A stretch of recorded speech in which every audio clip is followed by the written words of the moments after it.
এই মিনি ব্লগটা এটা এক সপ্তাহ আগের ব্লগ।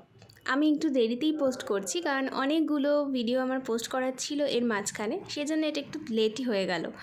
রাত 9টার সময় আমাদের শো ছিল আর আমরা দেখতে গিয়েছিলাম সন্তান। যারা দেখোনি অবশ্যই এই সিনেমাটা একবার দেখে এসো। তো মোটামুটি আমরা দেখার পরে 12টা নাগাদ বেরিয়েছিলাম। অ্যান্ড বেরিয়ে যেটা দেখলাম যে কী ভয়ঙ্কর ঠান্ডা। আমি এত কিছু পরে গেছি, তারপরেও আমার সাংঘাতিক ঠান্ডা লাগছিল বেরোনোর পরে।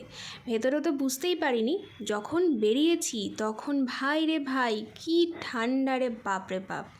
যেহেতু আমাদের এখানে খুব একটা সন্ধ্যের টাইমটাতে ঠান্ডাটা বোঝাই যায় না, মানে বোঝা যায় হালকা ঠান্ডা, কিন্তু রাত্রিবেলায় যে এত ভয়ঙ্কর ঠান্ডা সেটা আমার মুখ দেখেই তোমরা বুঝতে পারছো। তো এই ছিল আমার একটা ছোট্ট মিনি ব্লগ। তোমাদের যদি ভালো লেগে থাকে তাহলে অবশ্যই কিন্তু লাইক, কমেন্ট অ্যান্ড শেয়ার করতে ভুলবে না। এখন আসি, টাটা।